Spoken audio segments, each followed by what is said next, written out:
I'm Brett Sackett, and this is Ann Hanks. Yes, we're physics at Pasco. So today we're going to be talking about the Blackbody apparatus. I have to tell you that I got the idea for this at the Exploratorium in San Francisco, and I saw them do this, and it was like using an Apple II computer, and I don't know what sensors they were using. And I thought, well, if they can do it, I can do it. Well, it turns out it's really hard to do. So I guess that's why people actually purchase this from us. I'm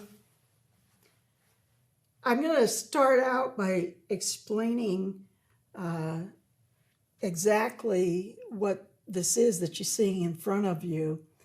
The first thing that's here is the Blackbody light source, and I have it locked down so that it wouldn't flip off here. It's just a light bulb. With a tungsten filament? Yes. So it's a broad spectrum that it's emitting. But it's definitely not a black body. Not for real. I wish we could sell those. Anyway, this is being powered by the 850. In this case, the 850 turns out to be a really useful piece of apparatus because we're powering the light source. And so I'm applying right now 7 volts. It's like a 0 to 10 volt light. And I've got a voltage sensor across the bulb so that we can measure the voltage. And because this is being powered by the 850, it's also measuring the current through the bulb. And with those two things, you can get the resistance of the bulb when it's running. And you can calculate then what the temperature of the filament is from the resistivity. And you can arrive at what the blackbody temperature should be. A little bit more about that later. Anyway, the other thing we're using this for, and by the way, this voltage sensor is our new UI voltage sensor, which is auto ID. When you plug it in, it knows that it's a voltage sensor. Then we're also using passport sensors. We're using a broad spectrum light sensor. And so broad spectrum means 350 nanometers to 10,000 nanometers. And it's a thermopile, which means that it does heat up during the experiment. And that's why you don't want to spend a long time making your scans because then it will drift on you. So we're using that passport sensor plugged into the 850. And then we're using a rotating motion sensor, which is also passport blue. And that's because it has 4,000 divisions per revolution. Divisions per revolution, thank you. And then we're measuring the angle that we're turning to with this.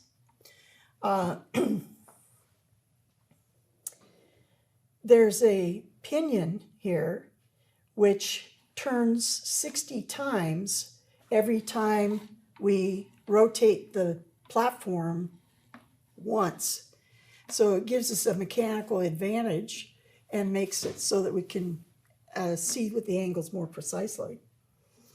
So the first thing that the light goes through is a collimating slit, and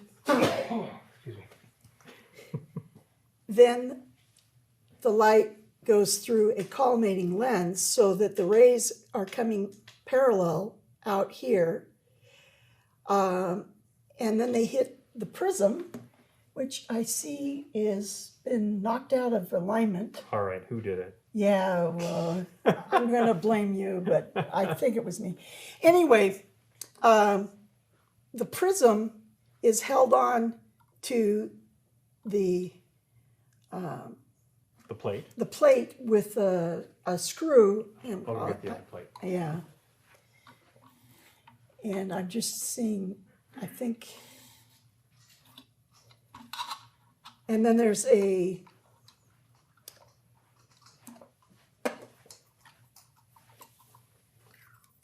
So this plate allows us to attach components on top of the plate, and you can secure it underneath with a wing nut. And what that allows you to do is to keep the component fixed in space while you rotate the plate below it. Yeah.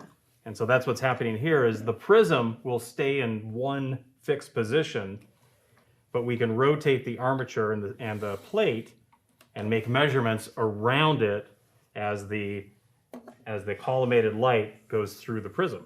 So when you're setting this up, you want to make sure you don't screw this all the way down, because then it will lock it in place and won't be able to move. Right. That's why you have the wing nut underneath to kind of lock it into place. And the prism should be have its apex pointed at the light source. And then on the side of this plate is a spring-loaded door that the Passport rotary motion sensor mounts onto, and that spring-loaded door keeps the pinion against the plate. So it always is in contact with the plate, so when you're rotating it, it's rotating the pinion. So then after the light is spread out by the prism into all its glorious colors, there's a focusing lens that focuses it onto this aperture bracket, we call it, on the light sensor.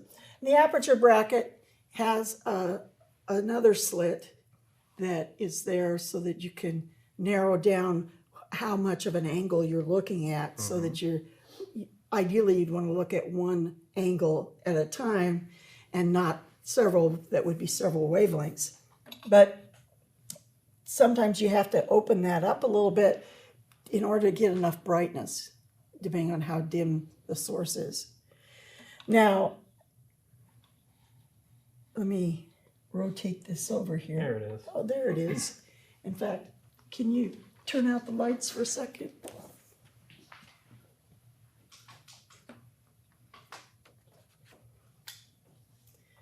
So here is, can you see that?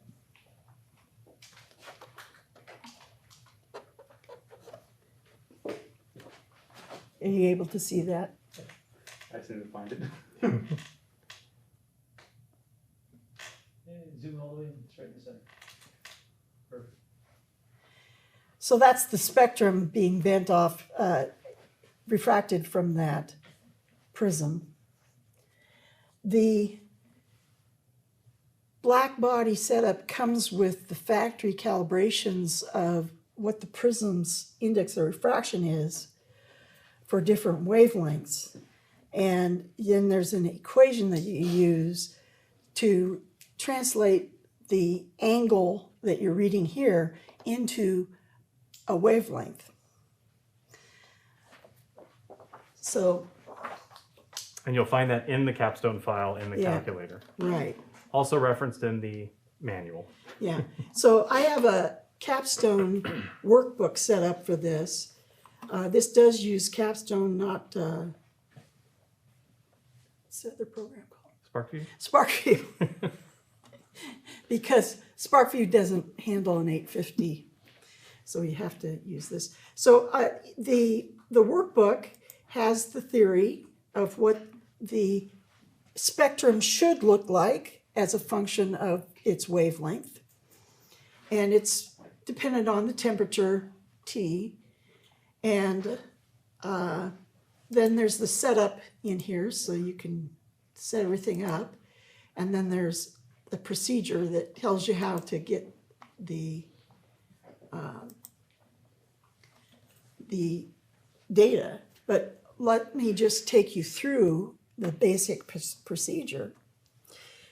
The rotary motion sensor reads 0 degrees when you start it. And one thing we should have mentioned is that on the bottom side of this arm, there is a stop that we installed for this experiment, so that when you go all the way over to the degree marker, it stops the arm from moving. This gives us a beginning point for our scan that can be the same for all Yes. scans. Because you want to do it for different temperatures. Yes, you want to do it for different temperatures. So the next thing you do is turn it up to 10 volts, then you turn it down to 4 volts, and you scan it 3 times at least. So you always start in this position, hard against that. And just to show you what, well, you know, I'm probably not going to be able to get real good data, but we'll do this. You pull this hinge back, and then you force the rotary motion sensor towards the hinge and tilt it as far as it can go, and then tighten these screws.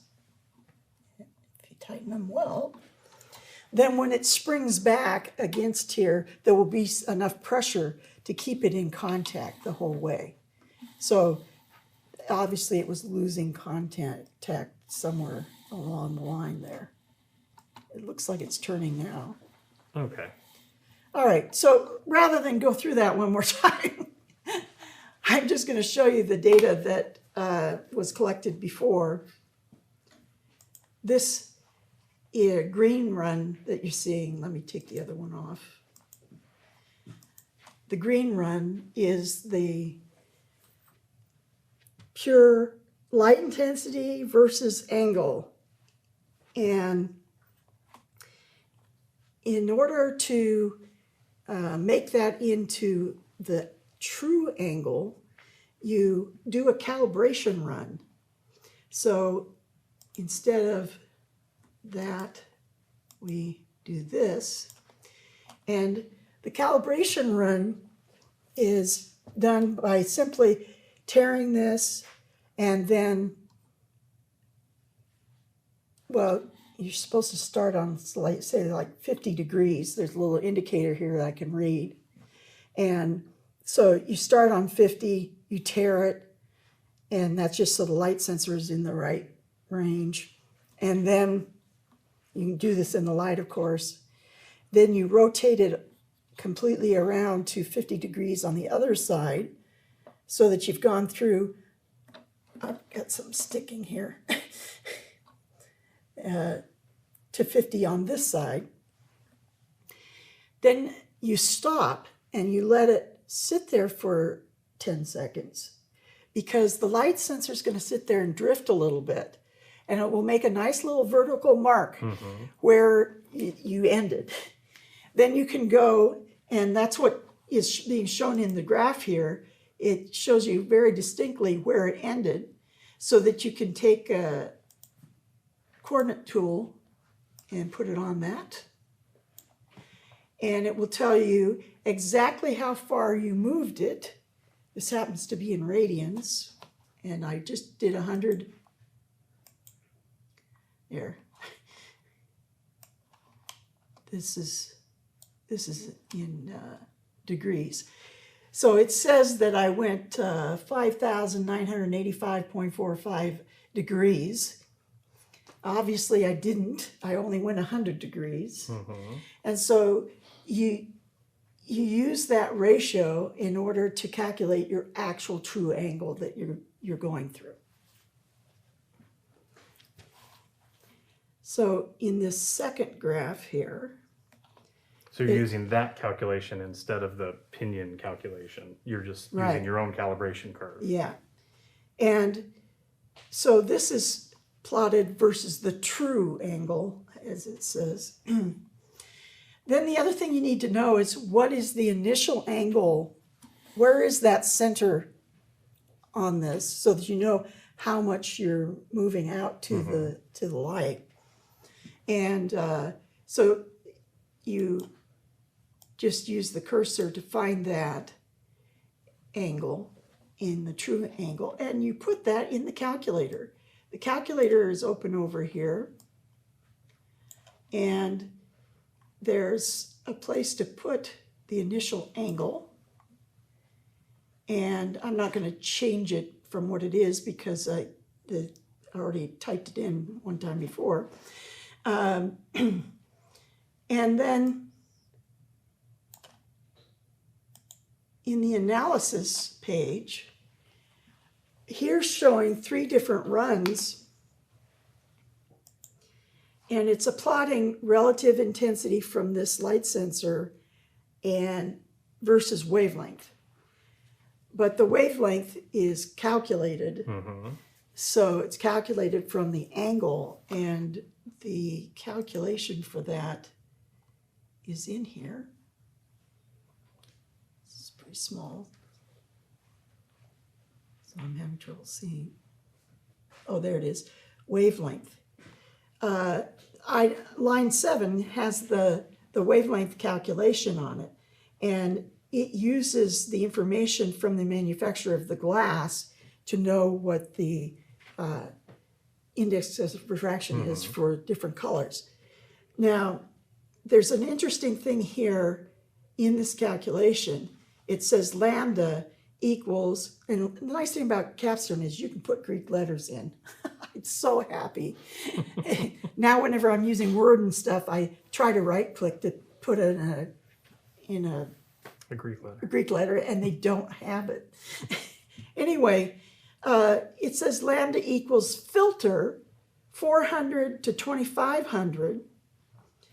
And what that's doing is only showing you on the graph here anything that's between 400 and 2500. We took more data than that. We took data over a long range because we had to find that center spot. But this is just a calculator way of showing you just the part of the data that you're interested in seeing. So this is, the top one is the 10 volt run, the middle one, the green one, is the 7 volt run, and then the coldest one is the 4 volt run down here in blue. We actually chose those colors, red, green, and blue, because red's hot, blue is, so we chose to put them in that color.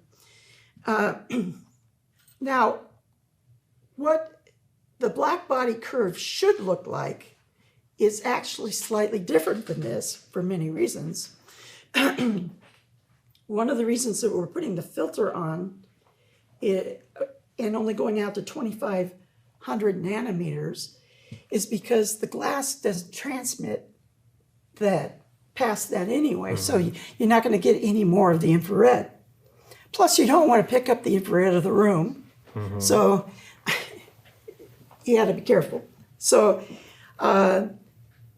we are probably not getting exactly all the light that would be coming through from a black body, but this isn't a black body. It's a close approximation. So, that's why the curve is not going to be exactly right. Now, there's a lot of questions here about what happens to the peak when it shifts. It shifts when you cool. But further in the analysis here we go. Here's a case where the 10 volt run is in the dark red, and then a theoretical curve in green. So for a true black body. For a true black body, with the temperature that you've calculated that temperature is, the green should be the actual curve. And you can see that we're not picking up all the UV, or the bluish part of the spectrum, and it's knocking out some of the infrared too. So it's not perfect. But you can at least see how it varies from an actual and as you body. Change the temperature, you can still see the peak shifting. Yes, you can. Now, I mentioned about the temperature.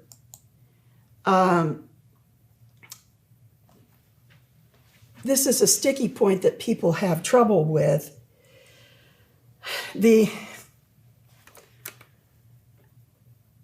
we're measuring the voltage and the current through the bulb.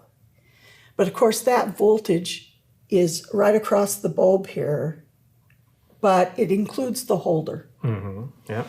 And you can't really include the holder in this experiment. So you need to determine what the cold resistance is of the holder by actually taking it apart and, just having the holder part in there. Okay. And then you also need to know the cold temperature of the tungsten. So that's another measurement that you take while it's not turned on. Mm-hmm. And then you get the adjustment from when it is turned on. You do V over I to figure out what the resistance is of the bulb when it's on. And from that, you can determine what the temperature of the bulb is. So if you're careful and take out all the other factors and don't measure your voltage back here, measure it close up to the filament, you can get a reasonable answer for what the filament temperature should be. Grounding. I don't think we mentioned the grounding. Oh, we didn't mention Yeah, grounding. there we go. We got to mention the grounding. Helps if you Yeah. actually do it.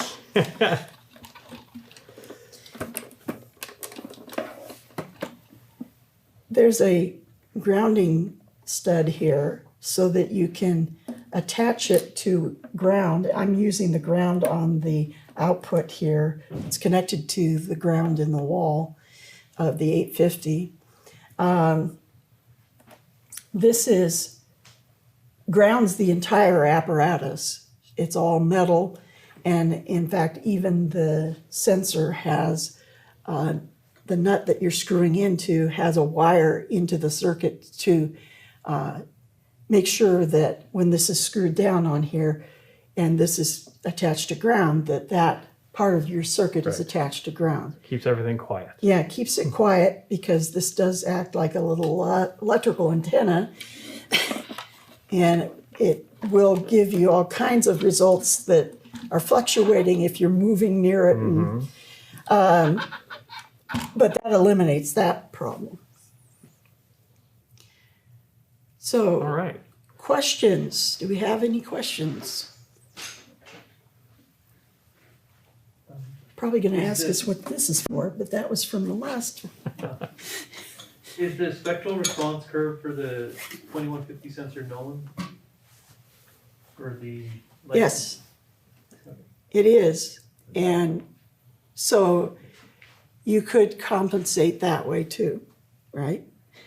We're already doing that as much as possible by making it a sensor. We're trying to take into account that spectral response.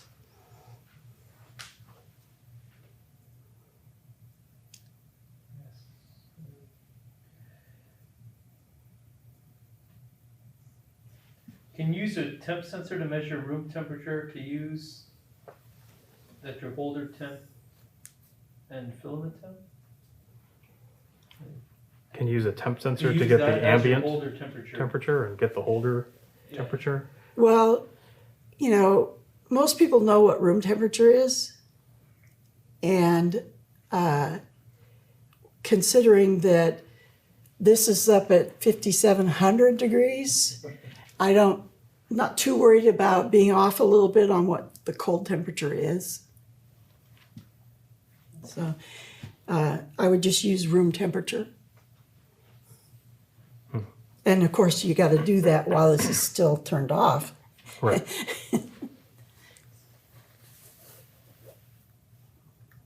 think that's it. Okay. Guess that's all the questions we have. So we're going to take another short break, and we'll be back With with the the interferometer. interferometer. Thank you.